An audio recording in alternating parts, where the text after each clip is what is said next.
Assalamualaikum warahmatullahi wabarakatuh. Perkenalkan, nama saya Rasya Afitsa Putri dengan NIM 19060024. Pada kesempatan kali ini, saya ingin menjelaskan mengenai mata kuliah Sejarah Pemikiran Ekonomi pada bab 14, yaitu tentang mengenai aliran monetaris.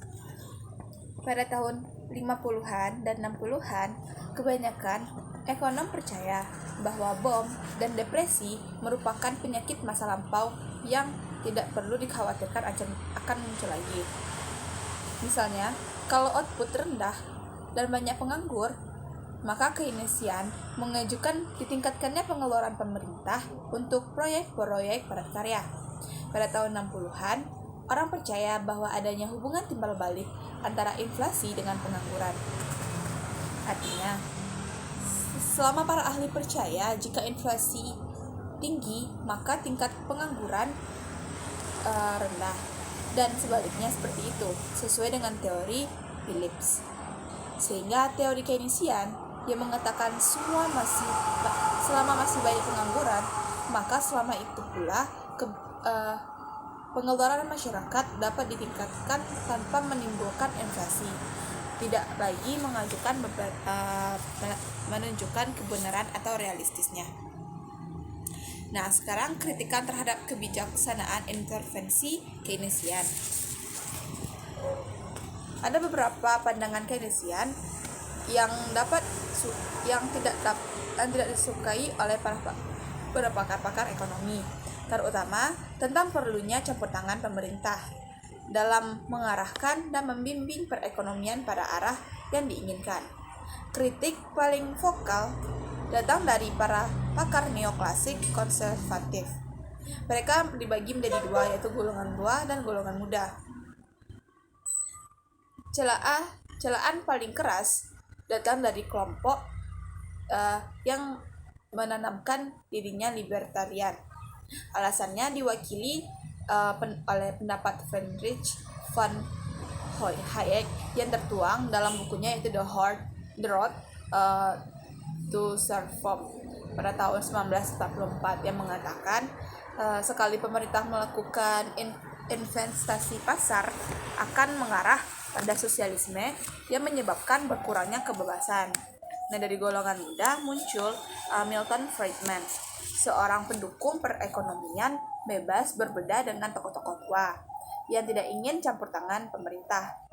Ia juga melihat peran pemerintah dalam batas-batas tertentu justru diperlukan untuk menciptakan suatu perekonomian di mana pasar bebas dapat berfungsi secara efektif. Pokok-pokok pikiran dari aliran monetaris ini, ketidakberhasilan ajaran Keynesian memecahkan masalah yang dihadapi, melainkan dalam ketidakberhasilan dalam ajaran Keynesian dalam memecahkan masalah yang dihadapinya, maka lahirlah aliran baru yang disebut dengan aliran monetaris yang mengutamakan kebijaksanaan moneter dalam mengatasi kemelut ekonomi waktu itu. Pertama kali digunakan oleh Karl Banner untuk menggambarkan berbagai studi di bidang perekonomian moneter dan kebijaksanaan moneter. Pada prinsipnya, kelompok monetaris mengajukan proporsi bahwa perkembangan moneter merupakan unsur penting dalam perkembangan produksi, kesempatan kerja, dan harga, bahwa pertumbuhan jumlah uang beredar merupakan unsur yang paling dapat diandalkan dalam perkembangan moneter, dan bahwa perilaku otoritas moneter menentukan pertumbuhan jumlah uang beredar dalam gelombang konjektor. Penekanan pokok pandangan monetaris terletak pada stok uang, bagaimana penjelasan yang dijelaskan oleh Friedman. Nah, tokoh-tokoh utama pada aliran monetaris. Yang pertama adalah Milton Friedman pada tahun 1912 sampai yang tidak diketahui. Ia dan monetaris sering dianggap sebagai sinonim atau sama. Tapi ini tidak berarti ia satu-satunya tokoh. Tokoh lainnya ialah Karl Banner, Alan Malthus, dan Maynard MC, Callum, Thomas Mayer, dan pendukung aliran monetaris tidak terbatas pada ahli-ahli ekonomi dari kalangan akademis saja.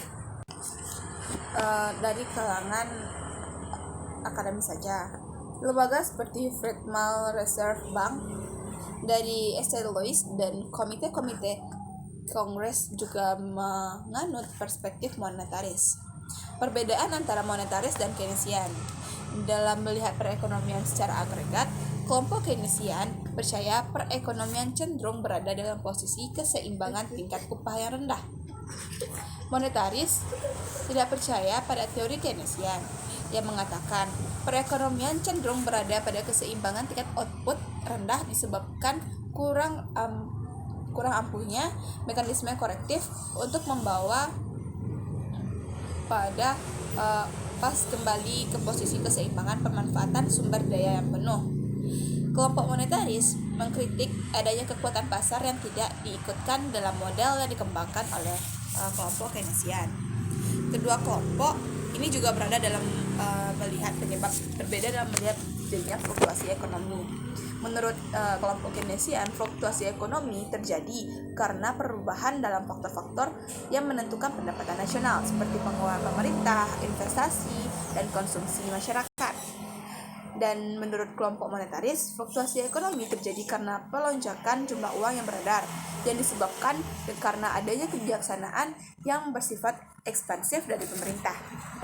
Nah, perbedaan lainnya yaitu mengenai jangka waktu analisis. Kelompok Keynesian tidak memperhatikan analisis jangka panjang sebab menurutnya dalam jangka panjang manusia atau makhluk akan mati juga.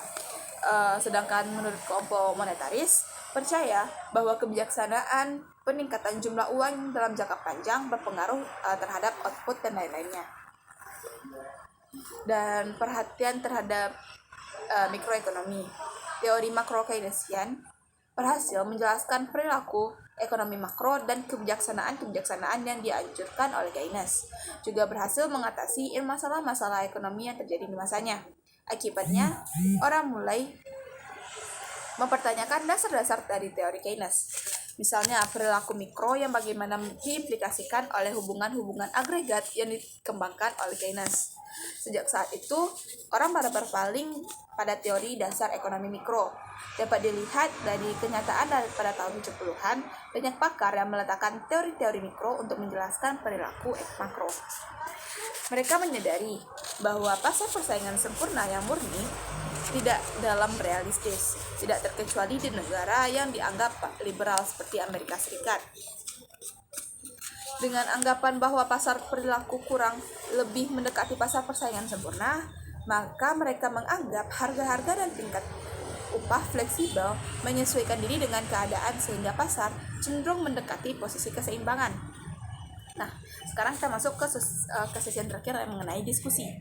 Ajaran-ajaran Keynes pernah berhasil mengatasi persoalan-persoalan ekonomi selama kurang lebih dari 3 dekade.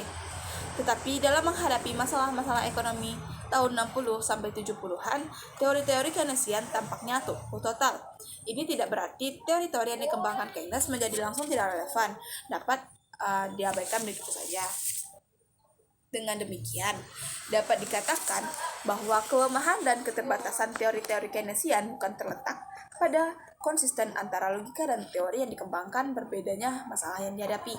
Sebagai catatan, walau perbedaan antara kelompok Keynesian dan kelompok monetaris di luar negeri seperti Amerika Serikat cukup seru, tetapi di Indonesia kurang diperhatikan. Masalahnya, pada tahun 70-an, perekonomian Indonesia tidak mengalami stagnifikasi seperti yang dialami oleh negara-negara barat waktu itu. Nah, bahkan sebaliknya, naik turun harga-harga minyak justru merupakan rahmat bagi Indonesia. Nah, baiklah, sekian dari pemaparan materi dari saya pada kesempatan kali ini. Apabila ada kesalahan mohon dimaafkan. Wabillahi taufiq wal hidayah. Wassalamualaikum warahmatullahi wabarakatuh.